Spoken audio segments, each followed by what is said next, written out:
শুভ সকাল বন্ধুরা। আজ ২৬ মে মঙ্গলবার। আজকের সকালের বরাক তথা সমগ্র আসামের গুরুত্বপূর্ণ খবরগুলি হলো: এবার ঈদুল আজহা অথবা কুরবানির ঈদের জন্য আগামী ২৮ মে অসমে সরকারি বন্ধ ঘোষণা। আগামী ২৮ মে বৃহস্পতিবার ঈদুল আজহার জন্য সরকারি বন্ধ ঘোষণা করা হয়েছে। ওই দিন ঈদের দিন অসমে সরকারি শিক্ষা প্রতিষ্ঠান, বেসরকারি শিক্ষা প্রতিষ্ঠান, সরকারি অফিস কার্যালয় সবগুলি বন্ধ থাকবে। একইভাবে বরাক উপত্যকার ৩ জেলা কাছাড়, শ্রীভূমি এবং হাইলাকান্দিতেও একইভাবে বন্ধ থাকবে সরকারি শিক্ষা প্রতিষ্ঠান এবং সরকারি অফিস কার্যালয়। প্রধানমন্ত্রী কিষাণ সম্মান নিধি অথবা পিএম কিষাণ যোজনার হিতাধিকারীদের জন্য জরুরি খবর: আগামী ৩০ জুনের আগে বিশেষ কাজ না করলে টাকা পেতে হতে পারে বিরাট সমস্যা। তালিকা থেকে নাম বাতিল হতে পারে আপনার। জুন জুলাই মাসের ভিতরে আসতে চলেছে ২৩ নম্বর কিস্তির টাকা। প্রধানমন্ত্রী কিষাণ সম্মান নিধি অথবা পিএম কিষাণ যোজনার ২৩তম কিস্তির ২,০০০ টাকা আসবে জুন জুলাই মাসে। তবে তার আগে পিএম কিষাণ যোজনার হিতাধিকারীদের জন্য জরুরি খবর: আপনি যদি নিঃসন্দেহে টাকা পেতে চান তাহলে ইকেওয়াইসি আপডেট করে রাখতে হবে। যদি ইকেওয়াইসি আপডেট করা না থাকে তাহলে ২,০০০ টাকা পাবেন না। আপনার নাম তালিকা থেকে বাতিলও হতে পারে। আধার কার্ডে ব্যাঙ্ক অ্যাকাউন্টের সাথে সংযোগ থাকাটাও বাধ্যতামূলক। পিএম কিষাণের ২৩তম কিস্তি লাভ করার জন্য ইকেওয়াইসি করা বাধ্যতামূলক করা হয়েছে। সব জল্পনার কল্পনার অবসান ঘটিয়ে কংগ্রেস ঘোষণা করল বিরোধী দলনেতার নাম।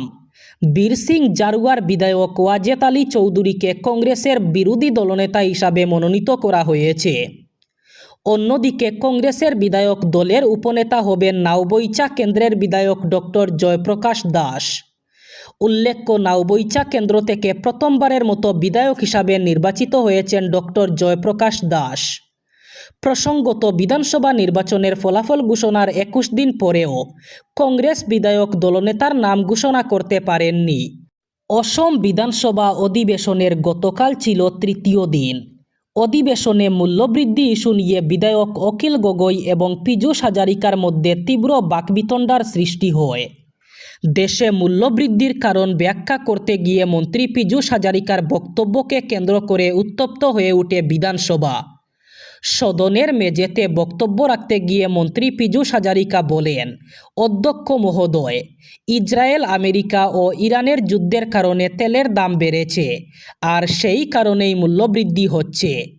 তার এই বক্তব্যের মাঝেই অখিল গগৈ প্রশ্ন করেন, তার সঙ্গে সিন্ডিকেটও রয়েছে কিনা। এরপরই অধ্যক্ষ রঞ্জিত কুমার দাস অখিল গগৈকে বাধা দিয়ে বলেন, একজন বিধায়ক যখন কথা বলছেন তখন মাঝখানে মন্তব্য করবেন না। আপনাকে সময় দেওয়া হলে তখন আপনি বলতে পারবেন। উল্লেখ্য, দেশে আবার বৃদ্ধি পেয়েছে জ্বালানির দাম। চতুর্থবারের মতো বাড়ানো হয়েছে পেট্রোল এবং ডিজেলের মূল্য। অন্যদিকে অধিবেশনের তৃতীয় দিনেই উত্থাপন করা হয় ইউনিফর্ম সিভিল কোড অথবা ইউসিসি বিল। দীর্ঘ ৫ বছর পর অসমে আবার শুরু হতে চলেছে দেশের বৃহত্তর জনসংখ্যা গণনা প্রক্রিয়া।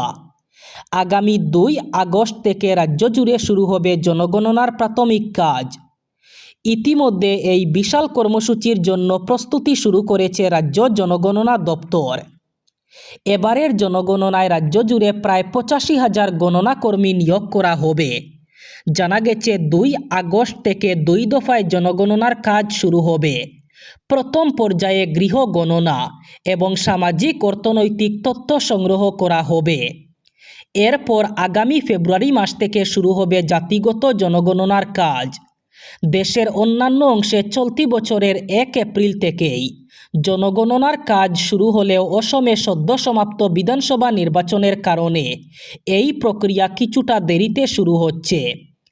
এবারের জনগণনার অন্যতম বিশেষ দিক হল ডিজিটাল পদ্ধতির ব্যবহার। আগামী ২ আগস্ট একটি বিশেষ মোবাইল পোর্টাল চালু করা হবে, যেখানে সাধারণ মানুষ নিজেরাই লগইন করে পরিবারের সদস্য সংখ্যা, বাড়ি, শিক্ষা, জীবিকা সহ বিভিন্ন তথ্য অনলাইনে জমা দিতে পারবেন। এই স্বতথ্য দাখিল প্রক্রিয়া ১৫ দিন ধরে চলবে।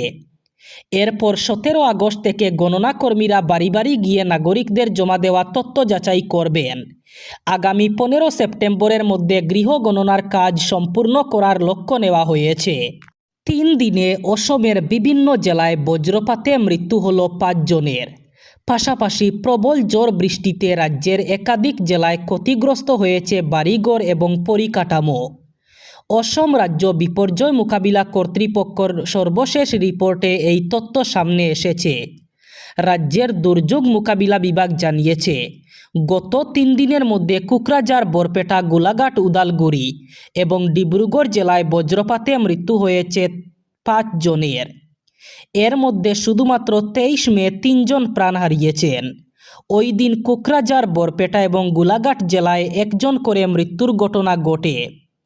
রিপোর্ট অনুযায়ী উদালগুড়ি জেলায় 1 ব্যক্তির মৃত্যু হয় বজ্রপাতে।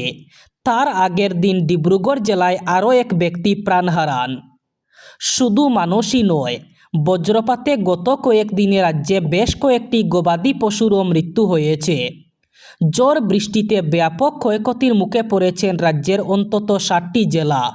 ক্ষতিগ্রস্ত জেলাগুলির মধ্যে রয়েছে গোয়ালপাড়া, বঙ্গাইগাঁও, শোনিতপুর, লখিমপুর, হুজাই, ডিব্রুগড় এবং গোলাঘাট।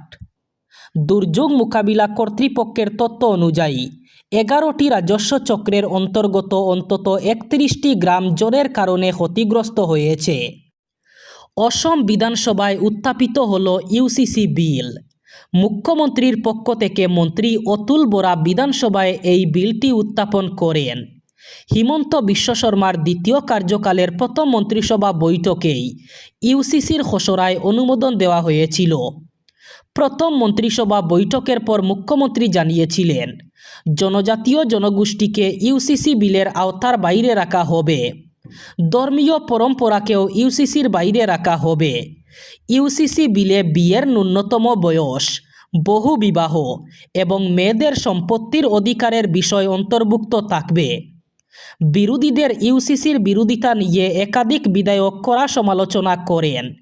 বিধায়ক কমলাক্ষ দে পুরকায়স্থ বলেন, কংগ্রেস কখনো সংবিধান মানে, কখনো মানে না। কংগ্রেসের সংবিধানকে সম্মান করা উচিত। ইউসিসি কার্যকর হলে ঐক্যবোধ গড়ে উঠবে। ইউসিসি আনা মুখ্যমন্ত্রীর যুগান্তকারী সিদ্ধান্ত। মাত্র 11 দিনের ব্যবধানে চতুর্থবার বাড়ল জ্বালানির দাম। আজ আবার বেড়েছে পেট্রোল ডিজেলের দাম। সাধারণ মানুষের পক্ষে টান মেরে আরও একবার আকাশ ছোঁয়া হলো জ্বালানির দাম। 25 মে সোমবার সকালে ঘুম থেকে উঠেই আবার একবার দুঃসংবাদের মুখোমুখি আম জনতা। বিশ্বব্যাপী এবং অভ্যন্তরীণ জ্বালানি সংকটের অজুহাতে গত 2 সপ্তাহের মধ্যে এ নিয়ে চতুর্থবার বাড়ানো হলো পেট্রোল ডিজেলের দাম। এই লাগামহীন মূল্যবৃদ্ধির ফলে বাজারে নিত্য প্রয়োজনীয় জিনিসের দাম আরও বাড়ার আশঙ্কা তৈরি হয়েছে। সোমবার সকাল থেকেই পেট্রোল পাম্পগুলোতে নতুন সংশোধিত বর্ধিত মূল্য কার্যকর করা হয়েছে। পেট্রোলের দাম লিটার প্রতি 2 টাকা 61 পয়সা বেড়েছে এবং ডিজেল লিটার প্রতি 2 টাকা 71 পয়সা বেড়েছে।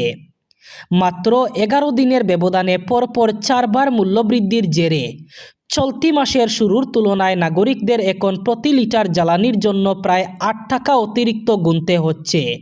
এবার বরাক উপত্যকার 3 জেলার আজকের আবহাওয়ার খবর। আজ 26 মে মঙ্গলবার বরাক উপত্যকার 3 জেলায় বৃষ্টিপাতের সম্ভাবনা। আজ শিলচর, কাছাড়ে সর্বোচ্চ তাপমাত্রা থাকবে 27 ডিগ্রি সেলসিয়াস এবং সর্বনিম্ন তাপমাত্রা থাকবে 23 ডিগ্রি সেলসিয়াস। শ্রীভূমি, করিমগঞ্জে আজ সর্বোচ্চ তাপমাত্রা থাকবে 27 ডিগ্রি সেলসিয়াস এবং সর্বনিম্ন তাপমাত্রা থাকবে 23 ডিগ্রি সেলসিয়াস। একইভাবে হাইলাকান্দি জেলায়ও আজ সর্বোচ্চ তাপমাত্রা থাকবে 27 ডিগ্রি সেলসিয়াস এবং সর্বনিম্ন তাপমাত্রা থাকবে 23 ডিগ্রি সেলসিয়াস। এই ছিল আজকের সকালের গুরুত্বপূর্ণ খবরগুলি। ভিডিওটি অবশ্যই লাইক করবেন এবং চ্যানেলটি সাবস্ক্রাইব করবেন।